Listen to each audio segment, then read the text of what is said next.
Jazakumullah khair. Assalamualaikum warahmatullahi wabarakatuh. Alhamdulillah Rabbil alamin. Segala puji bagi Allah Jalla Jalaluh, Tuhan semesta alam. Wa bihi nasta'in ala umuri dunya wad din. Dan kepadanya kita meminta pertolongan dalam menghadapi urusan-urusan dunia kita dan juga masalah-masalah agama. Wassalatu wassalamu ala sayyidil mursalin wa imamil muttaqin qaidil ghuril muhajjalin sayyidina wa maulana Muhammadin wa ala alihi wa ashabihi ajma'in.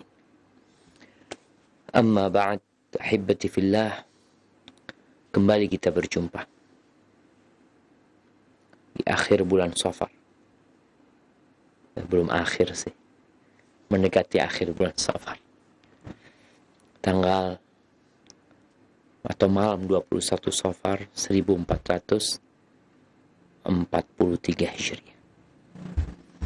Ahibati fillah, seorang muslim tidak pernah berhenti belajar. Bahkan kita tahu doa yang diperintahkan Nabi alaihi salatu wasallam oleh Allah untuk membacanya apa? Wa qul rabbi zidni ilman. Katakan, wahai Rabbku, tambahkan buat aku ilmu. Kita sampai ke bab ma yaqulur rajul idza zukki. Bab apa yang dikatakan oleh orang ketika ada yang menyanjungnya, memberikan pujian kepadanya. Kita udah bahas hadisnya di mana para sahabat Nabi kalau ada yang dipuji, disanjung, maka dia akan berdoa, Allahumma la tu'akhidni bima yaqulun.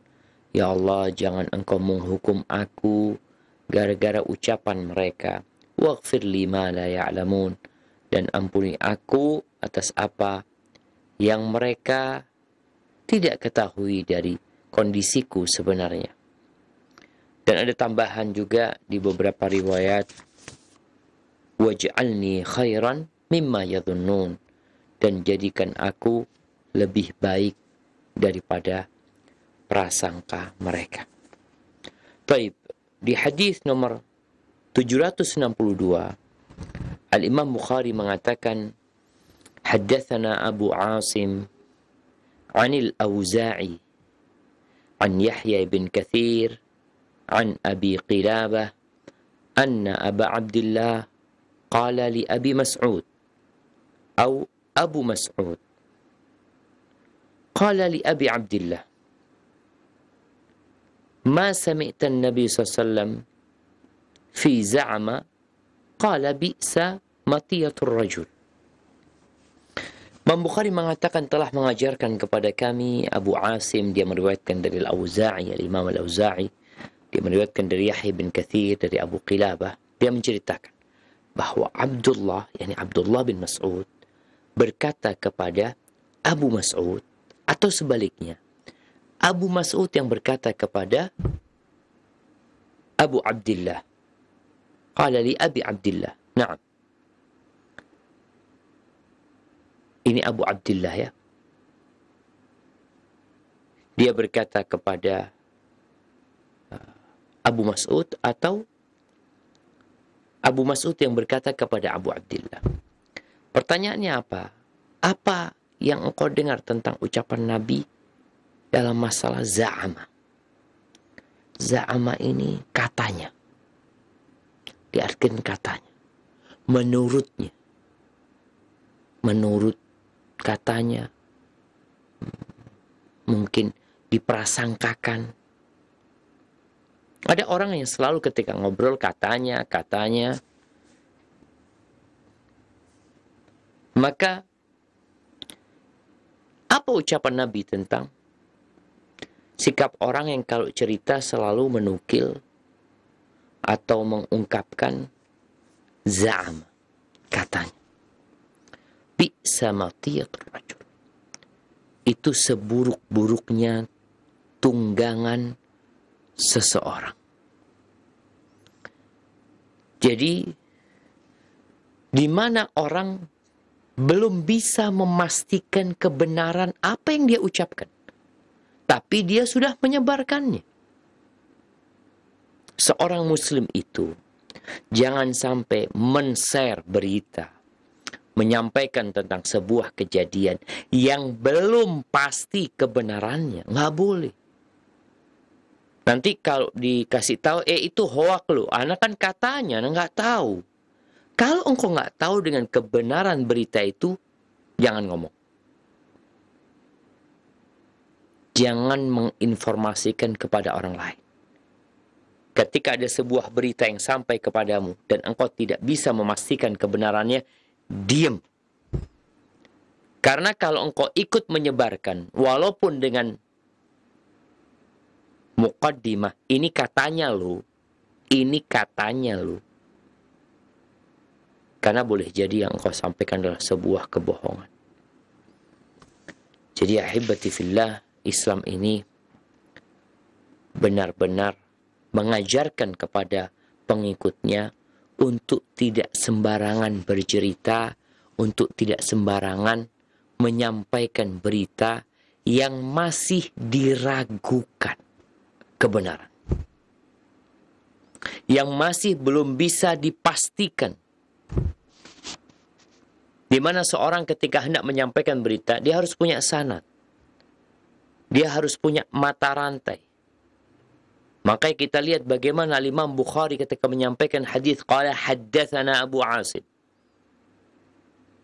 qala anil Auza'i, an Yahya bin Katsir. Dia tahu berita ini dari siapa. Kalau nanti dicari tahu siapa yang menyebarkan berita ini, akan ketahuan, oh ternyata fulan yang pertama menyebarkan. Dan kita lihat bagaimana WhatsApp ini. Sekarang mereka sudah bisa memberitahukan bahwa berita ini adalah diteruskan. Bukan berita dari fulan. Enggak. Fulan dapat berita dari yang lainnya. Yang lainnya dapat yang lainnya. Terus dapat ditelusuri. Ternyata yang awal menceritakan pendusta, pembohong. Maka hendaklah kita jangan sampai ikut-ikutan menyebarkan. Yang harus kita lakukan tatkala ada sebuah berita yang tidak jelas kesohihannya, bahkan meragukan, maka kalau kita hendak menyampaikan kepada orang lain, maka kita perlu koreksi. Atau kita perlu konfirmasi tentang kebenaran berita tersebut. Tanya, benar kayak gini kejadiannya? Kalau dia mengatakan, waduh nggak tahu ya, ini katanya, Anda juga dapat berita dari orang lain, dari fulan, sudah. Jangan ikut menyebarkan hal itu. Ahibati fillah. Ini sebuah adab dan etika yang sepertinya sangat diperlukan untuk ditebarkan di masa sekarang ini. Ada orang-orang yang nggak mau dikatakan berdusta. Oh, ini dusta fulan. Enggak, anak kan udah ngomong katanya. Anda bukan ngomong itu benar beritanya. Hanya cuma mengatakan katanya. Ya, kalau engkau tahu katanya, jangan disebarkan. Ahibati fillah. Jadi, sebenarnya yang dicela itu ketika menjadikan ucapan katanya ini sebagai tunggangan dusta. Kalau engkau mengatakan, enggak loh, katanya, tapi anu sudah pastikan kebenaran berita ini. Sehingga orang yang mendengar berita tersebut tinggal menerima. Ya, ini berkaitan dengan ucapan katanya. Kemudian di hadis yang selanjutnya, Al-Imam Bukhari mengatakan haddatsana Yahya bin Musa qala haddatsana Umar bin Yunus Al-Yamami qala haddatsana Yahya bin Abdul Aziz. Kita lihatnya bagaimana Imam Bukhari ketika meriwayatkan sebuah hadis, bukan katanya, tapi beliau terus menyampaikan nanti sampai menuju kepada yang terakhir. An Abi Qilabah an Abil Muhallab anna Abdullah bin Amir qala ya Aba Mas'ud ma sami'ta Rasulullah sallallahu alaihi wasallam yaqulu fi za'amu qala sami'tuhu yaqulu bi'sa matiyatur rajul wa sami'tuhu yaqul la'nul mu'min ka qatlih. Baik, ini sama sebenarnya bagaimana Abu Mas'ud ketika ditanya tentang apa yang kau dengar dari Nabi alaihi salatu wassalam tentang ucapan orang katanya. Maka disebutkan bahwa Nabi alaihi salatu wassalam mengatakan itu seburuk-buruknya tunggangan seseorang. Jadi kalau ngobrol, kalau bicara selalu ngomong katanya. Dari sebuah berita yang dia tidak tahu kebenarannya. Abdullah bin Amir ini yang bertanya kepada Abu Mas'ud. Disebutkan bahwa Rasulullah SAW mentahnik dia. Mentahnik itu biasanya dengan cara beliau memakan kurma, lalu ketika kurma itu sudah lembut, beliau ambil dari mulutnya, diletakkan di langit-langit mulut anak yang baru lahir ini. Tapi disebutkan ketika itu umur beliau, yakni Abdullah bin Amir ini 3 tahun. Ketika Haji Wada ya. Abdullah bin Amir ini salah satu jawara, pendekar, pejuang yang pemberani. Dialah yang menaklukkan Naisabur ya. Dan dia dikenal sebagai orang yang dermawan, yang suka membantu orang lain. Oleh Uthman bin Affan, beliau dijadikan gubernur Basrah. Di sana beliau menggali 2 sungai. Bayangin ya, dulu kota itu dibuat. Jadi kalau sekarang ada kota bikinan di Indonesia ya, ada kota ini, kota ini. Dari zaman dulu sahabat sudah membuka kota-kota baru. Di Basrah itu dia menggali 2 sumur. Dan juga ada 1 sumur Ubullah. Dan beliau dikenal sebagai komandan atau panglima perang yang handal, yang cerdas. Kebanyakan negeri-negeri di Persia dan Khurasan, Sijistan, Kabul, Afghanistan itu ditaklukkan di bawah kepemimpinan Abdullah bin Amir radhiyallahu anhu. Dan Ali bin Abi Thalib radhiyallahu mengatakan Abdullah bin Amir fata Quraisy. Dia adalah pemuda Quraisy, kana mula'an bil imarah. Dia cinta dengan pembangunan. Jadi dia terus membangun negeri yang dia tinggal di sana. Beliau tanam pohon-pohonan, dihijaukan tempatnya. Dan disebutkan juga beliau itu ketika dipecat ya, atau diberhentikan dari gubernur Basrah, beliau pernah mengatakan, "Lau turiktu la kharajatil mar'ah fi hadajatiha." Kalau aku dibiarkan sampai terus menjadi gubernur Basrah, aku akan membuat wanita itu bisa berjalan dengan nyaman ya, ke mata air, ke pasar, sampai menuju ke Mekah. Beliau meninggal pada tahun 59 Hijriah. Artinya, bagaimana para sahabat Nabi dahulu berhati-hati mereka ketika berbicara. Karena ditakutkan ada larangan gitu loh. Sampai dalam kata, kalimat itu ada arahannya. Gimana ketika seorang berbicara dan bercerita. Baik, kemudian di bab selanjutnya, babun, ini tentang adab berbicara lagi, adab berkomunikasi. Bab ini babun la yaqulu ar-rajulu atau la yaqulu li syai'in la ya'lamuhu Allahu ya'lamu. Tidak boleh seorang berkata untuk sesuatu yang dia tidak mengetahuinya. Ini orang tidak mengetahui kejadian itu.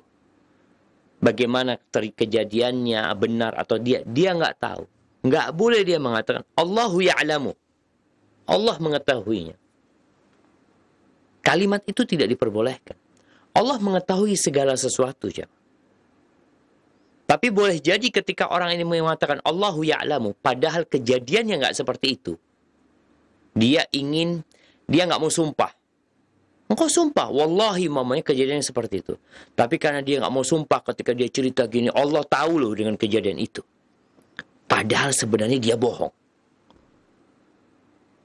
Dia sedang membuat cerita, dusta, lalu agar dia tidak dituntut bersumpah, dia mengatakan Allah tahu dengan kejadian ini. Kalau ternyata engkau bohong, seakan-akan engkau ngasih tahu Allah apa yang tidak terjadi gitu. Jadi seorang muslim hati-hati berbicara. Memilih kosakata ketika berdiskusi, ketika berkomunikasi. Kalau ada kuliah komunikasi, Islam itu sudah mengajarkan bagaimana komunikasi yang baik. Al-Imam Bukhari berkata, haddatsana Ali bin Abdullah. Qala haddatsana Sufyan. Qala Amr an Ibni Abbas. Ini athar diriwayatkan dari Abdullah bin Abbas radhiyallahu ta'ala anhu. La yaqulanna ahadukum li syai'in la ya'lamuhu Allahu ya'lamu. Tidak boleh seorang mengatakan untuk sesuatu yang dia nggak tahu, lalu dia mengatakan Allahu ya'lamu. Wallahu ya'lamu ghairu dzalik. Allah tahu segala sesuatu. Dan boleh jadi yang Allah tahu bukan kejadian itu gitu. Itu nggak ada cerita itu. Buat-buatan aja cerita tersebut. Fayu'allimullaha ma la ya'lam. Lalu dia seakan-akan ngajarin Allah tentang apa yang Allah nggak tahu. Ini ucapan yang berat, jemaah. Fadzaka 'indallahi 'azim. Itu dosa besar orang yang mengatakan seperti itu. Al-Imam Nawawi dalam kitabnya Al-Adhkar beliau mengatakan inna min akbahil alfadil madhmumah. Termasuk ungkapan yang paling buruk, yang sangat tercela, ma ya'taduhu katsirun minan nas. Yang menjadi kebiasaan banyak manusia. Kalau seorang di antara mereka hendak bersumpah, tapi dia nggak mau ngomong wallahi. Takut ternyata dusta. Atau dia ingin memuliakan Allah Azza wa Jalla. Lalu dia mengatakan, wallahu ya'lam ma kana huwa kadza wa nahwu. Lalu dia mengatakan, Allah tahu loh apa yang terjadi. Fa'in kana sahibuha tayaqqana al-amr kama qala fala ba'sa. Kalau orang itu yakin dengan apa yang dia ucapkan bahwa memang seperti itu kejadiannya, maka nggak apa-apa dia mengatakan Allah mengetahui. Dia memang yakin. Wa in syakka fi dzalika fa huwa aqbahul qaba'i. Kalau ternyata dia ragu dengan apa yang terjadi, dia tidak ingin mengatakan katanya seperti di bab sebelumnya. Juga dia nggak ingin bersumpah. Tapi dia meragukan dengan apa yang terjadi. Maka ucapan dia adalah ucapan yang sangat buruk dan tercela. Li'annahu ta'arrada lil kadzib 'ala Allah. Bisa jadi dia berdusta atas nama Allah. Dia mengatakan Allah tahu. Padahal nggak ada kejadian itu. Dia mengatakan umpamanya, wallahi anak ketemu sama fulan ngomong kayak gini, Allah tahu dengan apa yang dibicarakan. Padahal fulan nggak ketemu, walah ngomong apa-apa. Bukankah ini dusta atas nama Allah? Dia nggak mau bersumpah, Tapi dia malah menggunakan Allah tahu kejadian itu, padahal kejadian itu tidak pernah ada. Dan itu hanya karangan belaka. Nah, jadi jangan sampai akhirnya dia mengucapkan ucapan ini adalah ucapan yang berat ya. Kalau sampai ternyata seakan-akan dia ngasih tahu Allah kejadian itu. Padahal kejadian itu nggak ada. Ini dapat mengantarkan kepada kekufuran ketika orang mengatakan hal itu. Ahibati fillah, Abdullah bin Abbas radhiyallahu anhu meriwayatkan bahwa Umar bin Khattab pernah bertanya kepada seseorang tentang sesuatu. Lalu apa kata orang ini? Allahu a'lam. Allahu a'lam. Bagus enggak? Allah yang lebih tahu. Apa kata Umar bin Khattab radhiyallahu anhu? Laqad syaqina in kunna la na'lam an naqula Allahu a'lam. Kita sengsara. Kita adalah orang-orang yang sengsara, yang melarat kalau kita nggak tahu cara mengatakan Allahu a'lam. Berarti semua orang bisa mengatakan Allahu a'lam. Idza su'ila ahadukum an syai'in la ya'lamu. Umar mengatakan, kalau seorang ditanya tentang sesuatu yang dia tidak mengetahuinya, jangan mengatakan Allahu a'lam. Terus ngomong apa? Falyaqul la adri. Katakan aku nggak tahu gitu loh. Karena ada orang-orang yang sombong, yang angkuh, nggak berani dia ngomong la adri. Aku nggak tahu, takut dia. Nanti katakan nggak ngerti apa-apa. Ketika seorang ustadz ditanya umpamanya dan dia nggak tahu, katakan la adri, aku nggak tahu. Tanya kepada yang lain. Kemudian beliau mengatakan, wa kana yaqul idza lam a'lam ana fala 'alimtu wa ma ra'ait. Fala 'alimtu ma ra'aitu. Kalau nggak tahu, katakan aku nggak ngerti, aku nggak tahu gitu loh, aku nggak paham gitu loh.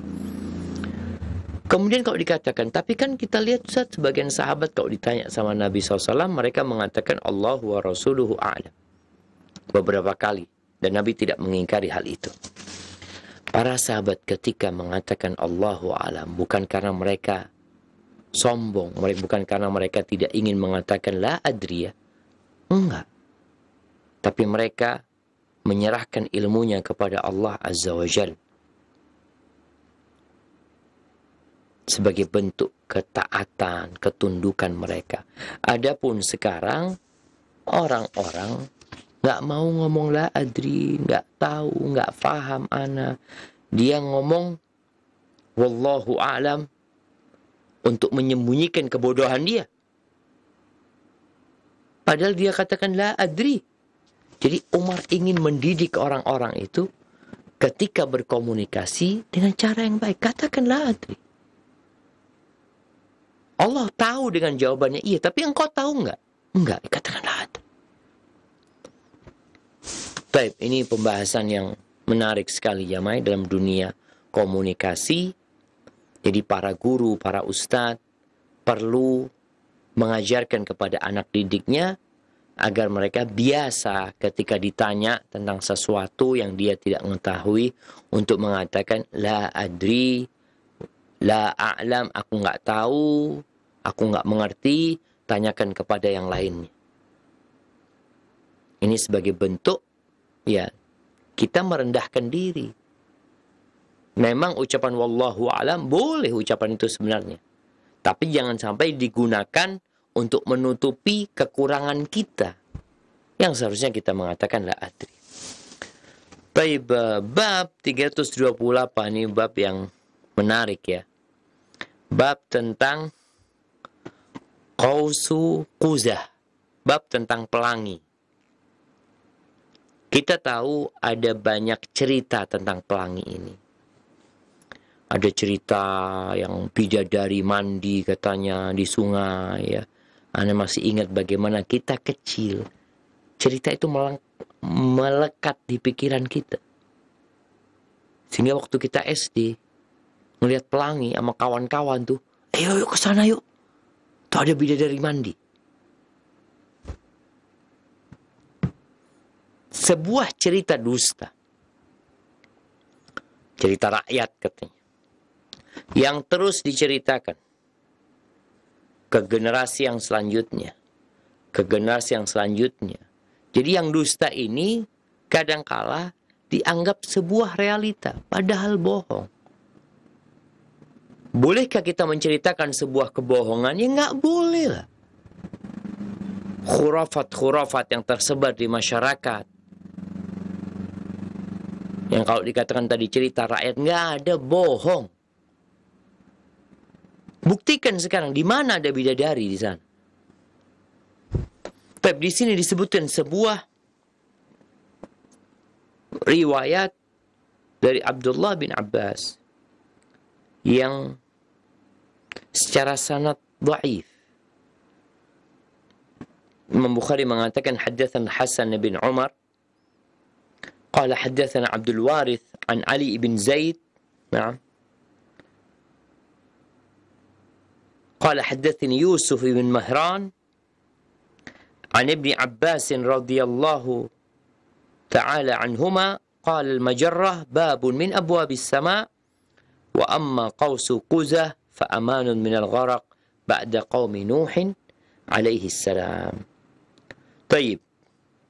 Ini riwayat Ibnu Abbas radhiyallahu taala anhu berkaitan dengan pelangi. Nah. Baik, berkaitan dengan pelangi ini disebutkan bahwasanya Ibnu Abbas mengatakan al-majarrah, ini ada bab selanjutnya, bab majarrah, bab tentang galaksi.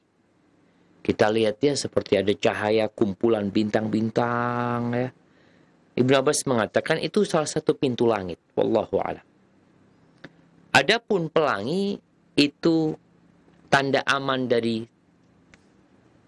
tenggelam setelah kaumnya Nabi Nuh alaihissalam. Kita tahu biasanya pelangi ini ya setelah hujan akan muncul ya. Karena fenomena alam ini dikarenakan sinar mentari yang membias karena adanya air hujan yang baru saja turun. Mungkin itu dapat dicari bagaimana prosesnya sebagaimana telah diteliti. Kalau bicara itu keamanan buat dari tenggelam ya setelah kaumnya Nabi Nuh alaihissalam, ya setelah itu karena hujan berhenti ya, kemudian air mulai masuk ke tanah, mulai kemudian banjir itu hilang. Dan muncullah itu yang namanya pelangi. Tapi bab selanjutnya tentang galaksi. Subhanallah jemaah. Kalau kita melihat keagungan ciptaan Allah ini. Ana tadi sebelum ke sini melihat ya macam-macam galaksi. Ada yang di situ jumlah bintangnya dikatakan 10.000, ada yang miliaran jumlahnya. Yang kalau kita ngelihat di langit itu ada seperti garis putih ya, seperti sabuk yang ada di atas sana, itu yang disebut dengan galaksi. Nah, di sini Al-Imam Bukhari mengatakan haddatsana Al-Humaidi qala haddatsana Sufyan an Ibn Husain wa ghairihi an Abi Tufail sa'ala Ibn al-Kawwa 'aliyan 'anil majarrah qala huwa syarjus sama' wa minha futihat sama' atau fatahatis sama' bima'in munhamir. Ini dari Ali bin Abi Thalib ya. Kalau tadi dari Abdullah bin Abbas, kalau ini ucapan Ali bin Abi Thalib ketika ditanya oleh Ibnul Kawa tentang galaksi yang ada di langit itu, beliau mengatakan syarjus sama, kata dia masih lumai, tempat turunnya air, wallahu a'lam. Bagaimana air itu turun ya, kemudian berada di awan. Kalau kita melihat mungkin secara ilmu manusia yang dikatakan bahwasanya matahari itu menguapkan air kemudian naik ke awan, ya mungkin itu salah satu proses bagaimana air itu naik kemudian berkumpul di awan lalu menjadi air hujan. Tapi di sini disebutkan dari Ali bin Abi Thalib bahwasanya tempat turunnya air dari langit dan Wa minha futihatis sama' bima'in munhamir. Dan dari sanalah kemudian awan itu menurunkan airnya. Wallahu a'lam bishawab. Baik. Dan di athar Ibnu Abbas tadi yang kita baca bahwasanya galaksi itu adalah salah satu pintu langit untuk masuk ke langit selanjutnya. Wallahu a'lam bishawab. Ya, ini yang disebutkan oleh Imam Bukhari. Taib, di hadis nomor 767 yang ini secara sanadnya sahih, di mana Imam Bukhari mengatakan haddatsana Arim qala haddatsana Abu Uwana an Abi Bishr an Sa'id bin Jubair an Ibnu Abbas radhiyallahu anhuma al-qausu amanun li ahli al-ardi min al-gharaq.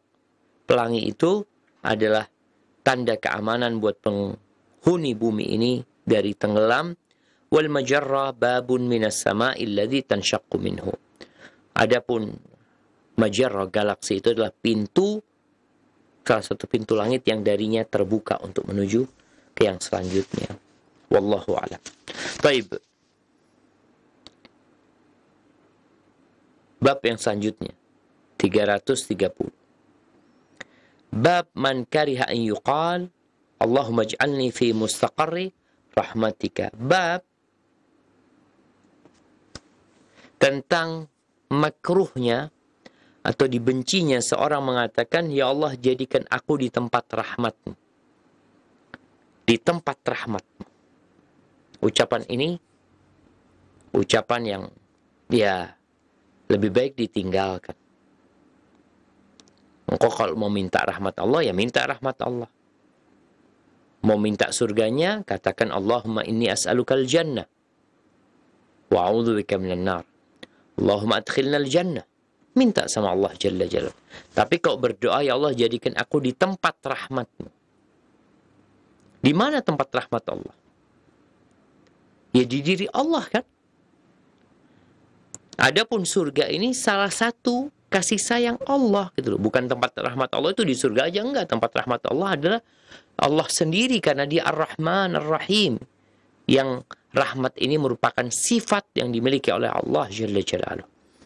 Al-Imam Bukhari mengatakan haddatsana Musa ibn Ismail qala haddatsana Abu al-Harith al-Karmani qala sami'tu rajulan qala li Abi Raja.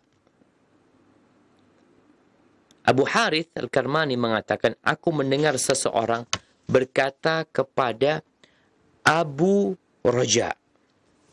Abu Raja ini namanya Imran ibn Milhan al-Ataridi. Dia hidup di masa Nabi SAW, tapi beliau belum sempat berjumpa dengan Nabi SAW. Beliau memiliki riwayat, ilmu tentang Quran, ahli ibadah. Beliau menjadi imam di kaumnya itu selama 40 tahun dikatakan. Beliau meninggal tahun 109 Hijriah dengan umur yang lebih dari 120 tahun. Baik, di dalam hadis yang sahih ceritanya Abu Raja ini ketika Nabi SAW diutus, fararna ilan nar, kita lari menuju ke dalam neraka.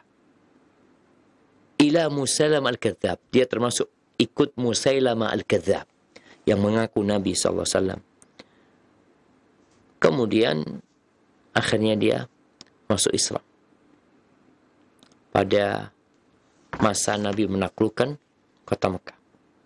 Tapi dia belum berjumpa dengan Nabi SAW. Ahibati fillah.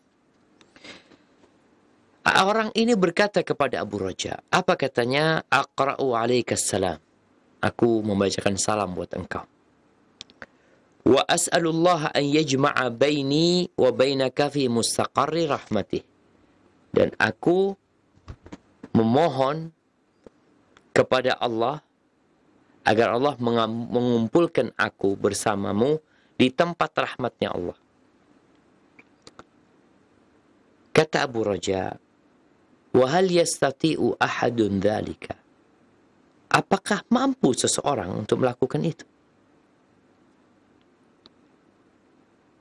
Qala fama mustaqarru rahmatih. Lalu ditanya oleh Abu Raja, apa Apa yang dimaksud dengan tempat rahmatnya Allah? Qala al-jannah, surga. Kata Abu Raja, lam tusib. Enggak.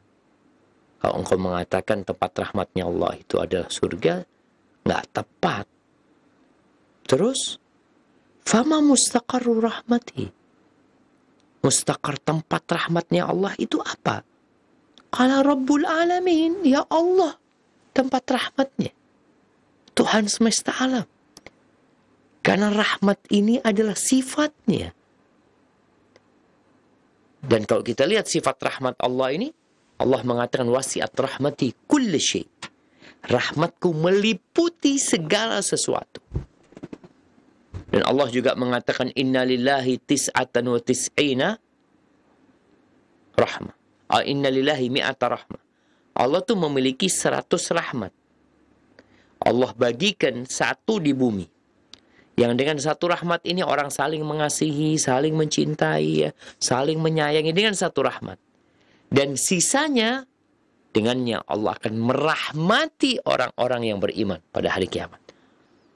Jadi kalau bicara surga Allah Azza wa Jal, maka ya itu secara majaz ya mungkin dikatakan tempat rahmatnya Allah, di mana di situ ada rahmat yang Allah letakkan di sana, tapi pada hakikatnya rahmat itu ada di diri Allah Azza wa Jal. Allah berfirman, wa ammal ladzina yaddat wujuhuhum fa fi rahmatillah hum fiha khalidun. Adapun orang-orang yang dicerahkan wajahnya, maka mereka berada dalam rahmat Allah Azza wa Jalla, itu di surganya, mereka kekal di dalamnya selama-lamanya. Tapi ingat, tempat rahmat Allah yang sebenarnya adalah di diri Allah sendiri, karena ini merupakan sifat Allah Jalla Jalaluh. Baik, ahibati fillah, bab selanjutnya, ana izin minum dulu. Bismillah.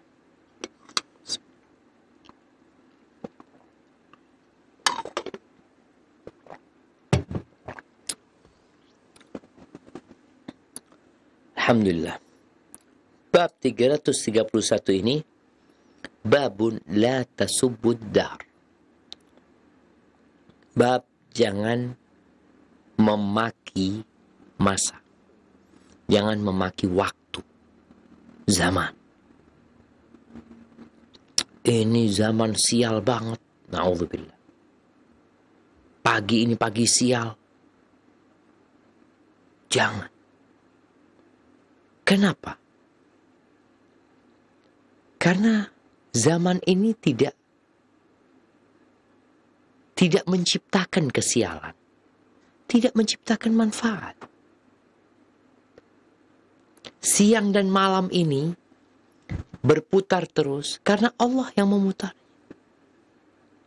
Sehingga seorang muslim ketika dia mendapatkan masa-masa yang baik, ada keberuntungan buat dia memuji Allah Azza wa Jal. Ketika dia berada di waktu-waktu yang mungkin buat dia naas, gak nyaman buat dia, jangan masanya, jangan waktunya yang disalahkan. Tapi boleh jadi karena dosa-dosa kita, kesialan itu menimpa kita.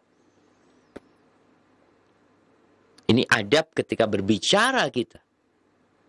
Jangan mencari kambing hitam.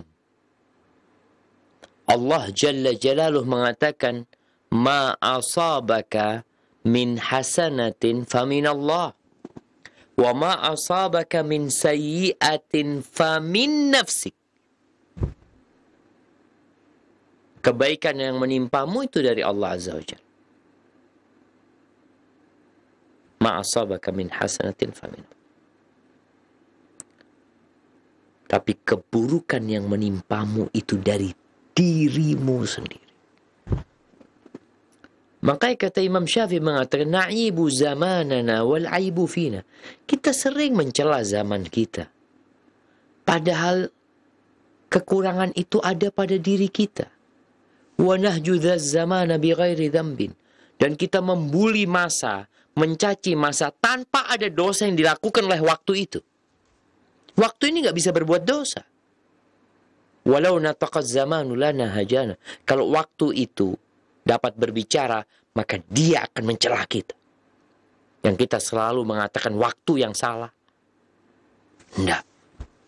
Maka di sini Imam Bukhari menyebutkan, haddatsana Ismail qala haddatsani Malik an Abi Zinad an al-A'raj an Abi Hurairah radhiyallahu anhu anna an-nabiy sallallahu alaihi wasallam qala la yaqulanna ahadukum ya khaybat ad-dahr fa inna Allah huwa ad-dahr.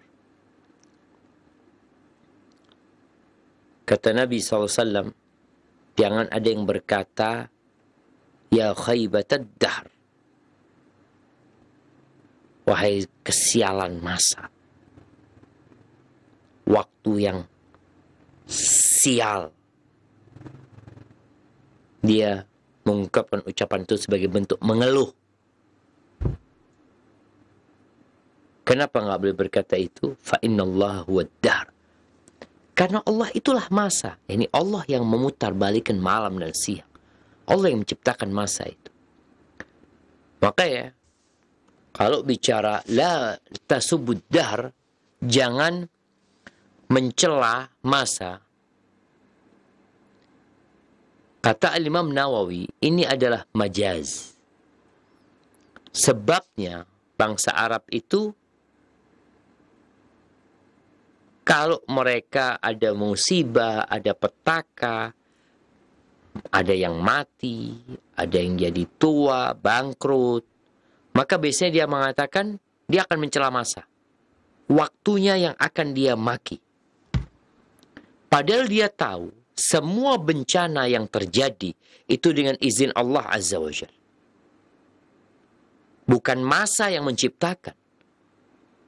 Bukan waktu yang mengadakan. Semuanya kembali kepada Allah Azza wa Jalla. Tapi Allah menyebutkan kalau bicara sebabnya terjadi, sebab terjadinya musibah-musibah, petaka-petaka itu adalah dosa yang dilakukan oleh manusia. Dan seorang mukmin itu kerjanya nggak mencela, nggak memaki, tidak mencari kambing hitam, menyalahkan fulan. Lah, engkau sendiri yang harus introspeksi diri. Maka di sini disebutkan bahwa Allah lah masa, karena Allah yang menciptakan masa yang membolak-balikan atau memutar siang dan malam. Di sebuah riwayat disebutkan, fa inni anad dahr, sesungguhnya akulah masa, akulah waktu. Uqallibul laila wan nahar. Fa idza syi'tu qabattuhuma. Akulah yang membolak-balikan malam dan siang. Dan kalau aku berkehendak, aku berhentikan. Waktu itu berhenti. Yang malam-malam terus, yang siang-siang terus. Kalau Allah berkehendak. Baik. Ahibati fillah. Di hadis yang selanjutnya, Al-Imam Bukhari mengatakan, haddatsana Muhammad bin Ubaidillah.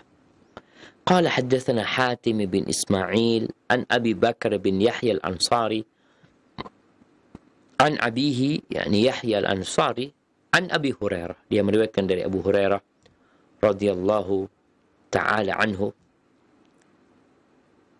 Dari Nabi alaihi salatu wassalam, beliau mengatakan, la yaqul ahadukum ya khaybatad dahr. Jangan ada yang mengatakan ya khaybatad dahr. Aduh, sial waktunya. Masa yang sial, hari yang sial, malam yang sial. Qala Allah Azza wa Jalla, Allah mengatakan, anad dahr. Akulah masa. Jangan dimaki oleh kalian. Ursilul laila wan nahar, aku yang mengirimkan siang dan malam. Fa idza syi'tu qabattuhuma. Kalau aku berkehendak tadi, aku pegang tuh malam dan siang, nggak berputar lagi dia. Yang malam-malam, yang siang-siang. Gimana? Apa yang akan terjadi? Maka jangan mencaci masa. Wala yaqulanna lil'ina bil karam, fa innal karama ar-rajulul muslim. Jangan kalian menamakan anggur itu dengan karam. Karam ini kemuliaan. Anggur itu jangan dikasih nama kemuliaan. Kenapa? Karena kemuliaan itu adalah seorang muslim gitu, bukan anggur itu. Disebutkan dalam riwayat lain, riwayat yang sahih diriwayatkan Imam Bukhari, la tusammul inab al-karam. Jangan menamakan anggur itu dengan al-karam, dengan kemuliaan ya. Karena apa? Innamal karam qalbul mu'min. Karena karam itu adalah hatinya orang beriman. Disebutkan larangan ini adalah untuk menegaskan atas diharamkannya khamar, minuman keras. Wine yang dibuat dari anggur. Orang-orang dulu, orang jahiliyah menyebutkan nama anggur ini karom, kemuliaan. Karena khamar, wine itu dari anggur ini. Maka Nabi menegaskan nama itu harus dihilangkan. Karena nanti ada unsur memuliakan orang yang minum khamar tersebut. Maka nggak boleh lagi menamakan anggur itu dengan karom, dengan kemuliaan. Dan hatinya orang berimanlah yang penuh dengan kemuliaan. Dengan adanya cahaya iman, adanya petunjuk di diri seorang muslim. Ahibati fillah, bicara tentang kesialan. Ada orang yang menisbatkan kesialan itu dengan masa. Karena kita berada di akhir bulan Safar, anak ingin sedikit mengingatkan tentang bulan Safar ini. Ada keyakinan-keyakinan yang tidak berlandaskan kebenaran. Hanya katanya. Yang tadi udah dibahas. Nggak boleh kita ngomong katanya. Oh, katanya orang dulu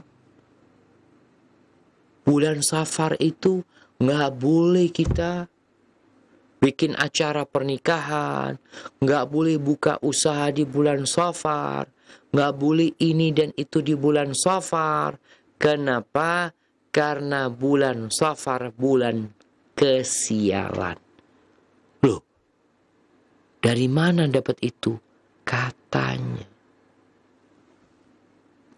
Ini ada dua kemungkaran. Yang pertama, dia melanggar. Bagaimana Nabi sudah menyebut katanya itu adalah tunggangan yang buruk. Kalau ingin menyampaikan sesuatu, tolong jelas dari mana dapatnya, bukan katanya. Kalau bicara sesuatu yang gaib, maka kita tahu, yang tahu dengan yang gaib itu hanya Allah Jalla Jalaluh. Sebutkan firman Allah dalam Al-Quranul Karim, atau dalam hadis Qudsi, atau sabda Nabi alaihi salatu wassalam, yang menyatakan bahwasanya bulan Safar ini adalah bulan yang penuh dengan kesialan. Yang ada, Nabi malah mengatakan la Safar. Nggak ada keyakinan-keyakinan buruk tentang bulan Safar itu. Nggak ada. Keyakinan bulan Safar itu bulan bala, itu ada sejak zaman jahiliyah sebelum datangnya Nabi alaihissalam. Sehingga datangnya Rasul SAW meluruskan yang bengkok, membenarkan yang salah, memperbaiki yang nggak baik. Maka beliau mengatakan, la Safar. Nggak ada keyakinan dengan bulan Safar itu adalah keyakinan yang tidak benar. Jadi ada sebuah keyakinan bahwasanya bala itu diturunkan tiap tahunnya. Kita tahu Lailatul Qadar adalah malam penentuan takdir. Mereka ada keyakinan lain. Rebu terakhir dari bulan Safar ini, ingat ini bukan bicara di Indonesia saja ya. Ini keyakinan sudah ada sejak zaman jahiliyah. Kalau di Jawa itu disebut dengan Rebu Wekasan atau Rebu Pungkasan. Artinya rebu terakhir dari bulan Safar. Mereka berkeyakinan, atau sebagian orang berkeyakinan dengan katanya. Ini udah katanya, tapi dia yakini bahwasanya pada Rebu Kasan itu ada 320.000 bala, musibah, dan bencana yang diturunkan. Sehingga dengan mereka melakukan sholat. Sholat dikerjakan pada waktu duha atau setelah matahari terbit pada hari Rebu nih terakhir. dalam rangka tolak bala. Pada setiap rakaat membaca surat Al-Fatihah, kemudian baca Al-Kautsar 17 kali, baca surat Al-Ikhlas 50 kali, baca Al-Mu'awwidhatain, Qul huwallah, Qul a'udzu birabbil falaq, Qul a'udzu birabbin nas, masing-masing satu kali. Ketika salam membaca surat Yusuf ayat 21 yang berbunyi wallahu ghalibun ala amrih walakinna aktsaran nasi la ya'lamun, yang artinya dan Allah berkuasa terhadap urusannya kan tetapi kebanyakan manusia tidak mengetahuinya. Membaca ayat ini sebanyak 360 kali, kemudian ditambah dengan Jauharatul Kamal 3 kali dan ditutup dengan bacaan ayat 180, 182 dari surat As-Saffat, Subhana rabbika rabbil izzati amma yasifun wassalamun alal mursalin walhamdulillahi rabbil alamin. Lalu ya ada kegiatan sedekah kepada fakir miskin ya. Ada lagi yang mungkin ditambah dengan membuat raja-raja dalam secari kertas, dimasukkan ke sumur, ke mana, dalam rangka untuk tolak bala. Ahibati fillah. Disebutkan bahwasanya i'lam ya. Ini kitab Kanzun Najah karya Abdul Hamid bin Muhammad Ali Quds. Beliau mengatakan ini salah satu ulama sufi. Dia yang menganjurkan amalan ini di bulan Safar. Bahwasanya anna majmu'ul ladzi nuqila min kalamis salihin. Bahwasanya yang dinukil dari perkataan orang-orang soleh, bukan ucapan Nabi SAW. Orang-orang soleh, kata dia. Kama yu'lam mimma sayati. Sebagaimana akan diketahui, yang bentar lagi akan datang, bahwasanya yanzilu fi akhir arbi'a min Safar bala'un azim. Ini orang. Jadi kita kalau baca kitab, ternyata ada dalam kitab Ustaz. Apa semua yang ditulis dalam kitab itu benar dan sahih? Ternyata katanya juga dalam kitab tersebut. Bukan katanya Allah, bukan katanya Nabi SAW. Dinukil katanya orang-orang soleh. Bahwasanya pada hari Rabu terakhir bulan Safar ada bala'un azim yang akan turun. Wa annal bala' alladhi yufarriqu fi sa'iri sana kullih yanzil fi dhalikal yawm. Semua bala' yang akan dibagikan sepanjang tahun itu turun pada hari itu. Faman arada as-salamah wal hifdha min dhalik. Barang siapa yang ingin selamat, ingin dijaga dari itu, falyad'u awwala yawmin min Safar wa kadza fi akhir arbi'a minhu bihadha du'a. Maka barang siapa yang ingin selamat, hendaklah di awal bulan Safar dia sudah berdoa, dan nanti di akhir hari Rabu dia juga berdoa. Barang siapa yang berdoa, maka dia akan diselamatkan dari bala tersebut. Seperti ini yang aku dapatkan dalam tulisan orang-orang soleh. Ahibati fillah. Agama ini bukan katanya.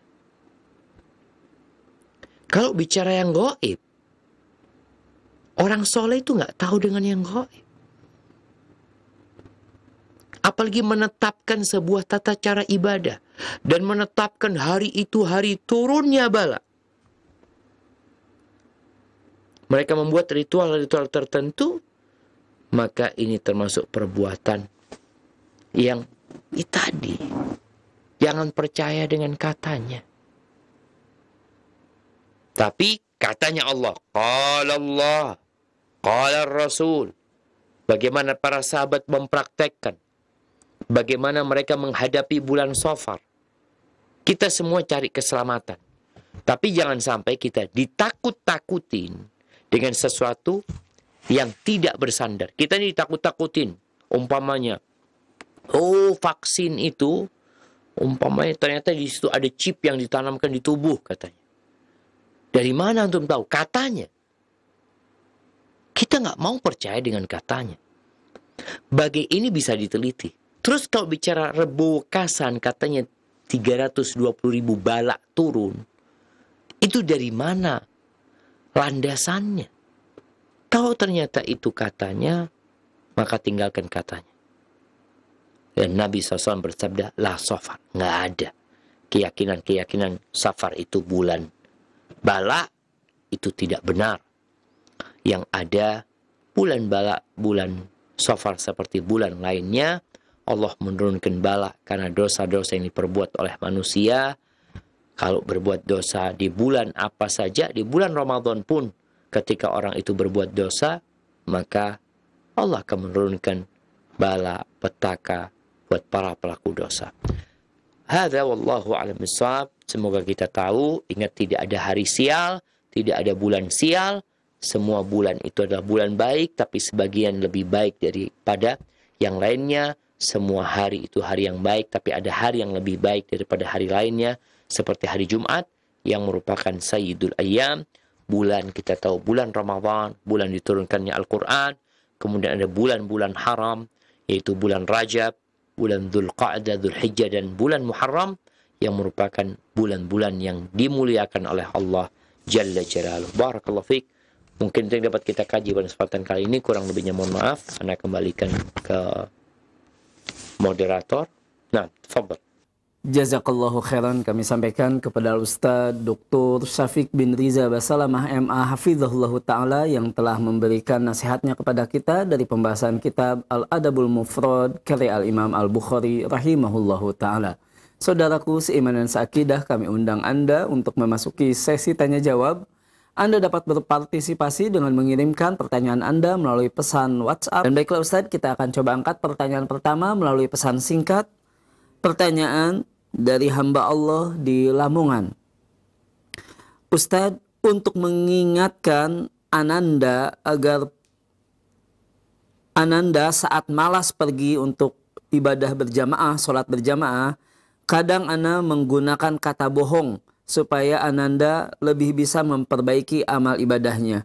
Misalnya, nak, tadi Ustadzmu tanya, kamu jamaah di mana? Padahal Ustadznya tidak bertanya. Pertanyaannya, bolehkah cara berbohong yang demikian Ustadz? Mohon penjelasannya. Barakallahu fikum. Subhanallah. Ya, semua ingin punya anak-anak yang soleh-solehah ya. Anak-anak yang berbakti kepada orang tuanya, yang taat dan patuh kepada Allah Jalla Jalaluh. Tapi jangan sampai kita mendidik mereka dengan kebohongan. Kebohongan yang diperbolehkan itu 3. Dalam peperangan, dalam memperbaiki 2 orang yang bertikai. Yang 3 adalah dalam kehidupan rumah tangga, ketika suami merayu istrinya, istri merayu suaminya, ucapan-ucapan di antara mereka itu diperbolehkan. Sama anak jangan. Karena kalau ketahuan bohongnya nanti, akhirnya sang anak malah jadi nggak baik. Kalau tahu ibunya bohong. Ketika dia ketemu sama Ustadz, dia ngomong, Ustadz memang tanya anak sholat berjamaah di mana. Selesai akhirnya. Maka jangan berbohong. Bagaimana caranya? Maka dimotivasi. Atau telepon ustadznya. Ustadz tolong ngomong sama anak-anak Ustadz ya. Supaya dia semangat. Soalnya kalau dengar dari emaknya, ya emaknya tuh sayang sama anaknya. Sehingga kadangkala dia bersandar kepada besarnya kasih sayang ibu. Tapi kalau ustadznya yang telepon, maka dia akan nurut. Maka bagaimana tadi yang ibu inginkan? Ibu telepon sama ustadznya. Ustadz, tolong anak-anak dikasih nasihat. Tolong ditanya aja Ustadz, dia sholat di mana. Biasanya dia akan semangat ke masjid. Itu mungkin cara yang lebih tepat. Daripada kita berbohong. Kita udah dapat dosa. Dan hal itu kadangkala ya nggak akan membawa berkah buat anak-anak kita. Hadza wallahu a'lam bishawab. Jazakallahu khairan Ustadz atas penjelasannya. Dan untuk berikutnya kita coba angkat pertanyaan melalui line telepon. Kami persilahkan. Assalamualaikum Ustadz. Waalaikumsalam warahmatullahi wabarakatuh. Dengan siapa di mana Bapak? Dengan Pak Mulyono di Medan. Baik, silahkan Bapak Mulyono. Izin bertanya Ustaz, apakah boleh kita berdoa untuk merubah takdir? Ya Allah, seandainya aku kau takdirkan buruk, maka robalah menjadi takdir yang baik. Apakah boleh doa seperti itu, Ustaz? Baik. Terima kasih. Semoga bertambah ilmu kami, Ustaz. Assalamualaikum warahmatullahi wabarakatuh. Waalaikumsalam warahmatullahi wabarakatuh. Tafadhol Ustaz. Masya Allah, barakallahu fiik. Iya, seorang mukmin itu beriman bahwa segala sesuatu sudah Allah tetapkan. Lalu bagaimana kita berdoa, memohon kepada Allah segala kebaikan? Maka minta sama Allah. Nggak ada masalah sebenarnya tatkala kita minta kebaikan. Jadi kalau dikatakan Allahumma in katabtani syaqiyan, ya Allah kalau engkau tulis aku sengsara, tulislah aku ya Allah orang yang berbahagia. Berikan kebaikan kepada aku ya Allah. Jadi seorang muslim itu boleh meminta segala kebaikan kepada Allah Azza wa Jalla. Karena takdir ini rahasia Allah yang kita nggak tahu, maka yang lebih utama adalah kita memohon kepada Allah Azza wa Jalla dengan doa-doa yang diajarkan Nabi SAW. Kepingin apa sih Bapak ini?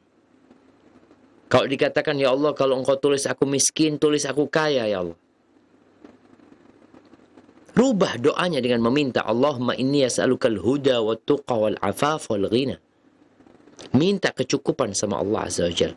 Allahumma kfini bihalalika an haramik wa aghnini bifadlika amman siwak. Kalau dia punya utang banyak, ya Allah kalau engkau tulis takdirku nggak bisa bayar utang, tulislah aku bisa bayar utang. Nggak seperti itu. Jadi doa itu pilihlah kata-kata yang indah dan baik. Seperti yang diajarkan Rasulullah SAW. Minta perlindungan kepada Allah. Allahumma inni a'udzubika min adzabil qabr wa min adzabi jahannam. Ya Allah, lindungin aku berlindung kepadamu dari azab kubur dan dari azab neraka. Nggak perlu mengatakan, ya Allah, kalau engkau takdirkan aku masuk neraka, aku minta engkau takdirkan aku masuk surga. Doanya diganti dengan yang lebih etis ketika berbicara sama Allah Azza wa Jalla. Karena kalau bicara takdir, kita tahu semua sudah ditakdirkan sama Allah dan itu rahasia. Namun kita diperintahkan untuk berdoa. Dan kata Nabi SAW, La yaruddul qada illa du'a, wa la yazidu fil umri illa albir. Tidaklah menambah umur kecuali amal kebajikan, berbakti kepada orang tua, dan gak ada yang dapat menolak takdir atau ketentuan Allah kecuali doa. Maka berdoalah kita. Jadi doanya itu tidak perlu dengan mengatakan, kalau engkau takdirkan aku buruk, minta langsung kebaikan kepada Allah dan minta dihindarkan dari keburukan. Seperti doa yang diajarkan Nabi SAW, Allahumma inni a'udzubika min jahdil bala wa daraqis syaqa wa su'il qadha wa syamatatil a'da. Ya Allah, aku berlindung kepadamu dari bala yang menyusahkan. Allahumma inni a'udzubika min jahdil bala wa daraqis syaqa, aku terkena sesuatu yang mengsarakan.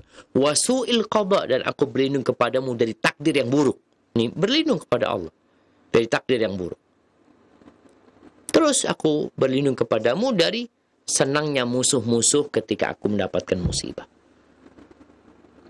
Jadi lebih baik adalah dengan membaca doa yang telah diajarkan oleh Nabi SAW. Itu akan lebih etis buat hamba ketika memohon kepada Allah Azza wa Jalla. Walaupun Anda pernah membaca ada doa atau sebagian dari kalangan salafus saleh yang berdoa, ya Allah kalau engkau tulis aku dalam catatan sebagai orang yang sengsara, maka tulislah aku sebagai orang yang berbahagia. Hadza wallahu a'lam bissawab. Jazakallahu khairan Ustaz atas penjelasannya. Semoga menjadi solusi untuk Bapak Mulyono di Medan dan juga untuk pendengar dan pemirsa semuanya. Baik, untuk berikutnya Ustaz, kembali pertanyaan melalui pesan singkat. Kita coba akan angkat pertanyaan dari hamba Allah di Kalimantan Barat Ustaz. Ingin bertanya terkait dengan bagian bab mengenai pelangi Ustaz, di bab 328. Pertanyaannya, apakah cerita rakyat yang mengandung nilai di dalamnya boleh kita ceritakan kepada anak kita Ustadz sebagai dongeng agar ia bisa memetik pelajaran bagi dirinya. Mohon penjelasannya Ustadz. Barakallahu fiik. Ya ahibati fillah. Ada cerita-cerita fiksi, dongeng, tidak nyata. Apakah boleh diceritakan? Atau itu termasuk dusta, ngarang cerita, bohong? Maka ada khilaf di antara para ulama di sini. Apabila cerita fiksi itu ada nilai-nilai kebaikan yang hendak ditanamkan dan tidak bertentangan dengan agama, dan yang diceritai juga tahu, yang mendapatkan cerita juga mengetahui kalau cerita itu hanya karangan belaka, sebagian ulama membolehkan hal itu. Baik itu cerita rakyat kuno atau cerita yang sekarang. Ada cerita kancil dengan buaya. Ada cerita kancil dengan petani. Yang sering kita dengar. Boleh nggak cerita itu? Ada khilaf di antara ulama. Sebagian membolehkan karena itu sebenarnya ilustrasi, permisalan yang di situ ada nilai-nilai kebaikan. Maka cerita-cerita rakyat tadi ya masuk di sana. Kalau tidak mengandung unsur kedustaan yang dapat menyebabkan rusaknya akidah. Kayak cerita pelangi itu, adanya bidadari. Ini kan sesuatu yang mustahil gitu loh jamaah. Dan itu nggak ada. Maka kalau mau cerita, bikin cerita yang lainnya. Yang tidak mengandung unsur keyakinan tadi. Posnya pelangi itu memang tempat mandinya atau bidadari sedang mandi. Maka bicara cerita fiksi, selama cerita itu tidak merusak akidah seseorang, cerita itu hanyalah untuk menanamkan nilai-nilai kebaikan tanpa ada unsur-unsur kesyirikan dan lain sebagainya. Ada khilaf di antara para ulama seperti tadi disebutkan. Hadza wallahu a'lam bissawab. Jazakallahu khairan Ustaz atas penjelasannya. Dan untuk berikutnya Ustaz, pertanyaan terakhir di kesempatan tanya jawab kita di malam hari ini Ustaz. Pertanyaan dari hamba Allah di Aceh ingin bertanya, Ustaz, keluarga dari pihak ayah merupakan orang kafir atau non-muslim. Apabila ada musibah yang terjadi pada mereka, contohnya meninggal, apakah boleh kita selaku orang muslim menghadiri musibah tersebut Ustaz? Jazakumullahu khairan atas penjelasannya. Barakallahu fiikum. Nah, mahibati fillah. Kalau bicara keluarga yang non-muslim, kita boleh takziah sama mereka. Kita menguburkan mereka umpamanya sebagaimana Ali bin Abi Thalib diperintahkan untuk menguburkan ayahnya yang meninggal dunia, Abu Thalib dalam kondisi kafir, diurusin jenazahnya. Namun yang tidak diperbolehkan adalah mendoakan dia. Karena Allah Jalla Jalaluhu mengatakan, "Ma kana lin-nabi wal-ladzina amanu an yastaghfiru lil musyrikin." Nggak boleh buat Nabi dan orang-orang yang beriman adalah memohonkan ampun untuk orang-orang musyrikin, walau kanu uli qurba, walaupun mereka adalah kerabat. Jadi kalau kita ngurusin jenazahnya, tapi bukan kita mengikuti ritual yang biasanya ada di sana, maka nggak ada masalah. Takziah kepada keluarganya, ya demi untuk menghibur mereka, dan mendoakan mereka supaya mereka mendapatkan hidayah, nggak ada masalah. Tapi kalau kita mengikuti ritual, penguburan, ini dan itu, yang di situ nampak kekufuran dan kesyirikan, maka kita tidak boleh mengikuti seperti itu. Jadi ahibati fillah, Islam ini agama yang toleransi, agama yang menghormatin orang lain. Tapi kalau sudah berkaitan dengan urusan keyakinan, maka yang ada lakum dinukum waliyadin. Urusan muamalah dunia, ya kita berbuat baik kepada tetangga kita. Tetangga kita umpamanya ada yang meninggal, non-muslim nih, mereka butuh air, mereka butuh umpamanya ada yang menggali kuburannya ini dan itu, ya kita nggak ada masalah ngurusin hal itu. Karena memang ini babnya bab muamalah. Tapi kalau sudah ada urusan dengan keyakinan, maka ketahuilah, qul ya ayyuhal kafirun la a'budu ma ta'budun wa la antum a'biduna ma'abud, sampai akhir ayat yang mengatakan lakum dinukum waliyadin. Itu yang dapat Anda sampaikan, kurang lebihnya mohon maaf. Semoga Allah membimbing kita untuk senantiasa meniti jalan kebenaran, menjalankan agama ini, dan mematikan kita di atas agamanya. Barakallahu fiik. Anda kembalikan ke teman-teman di studio pusat. Jazakumullah khair.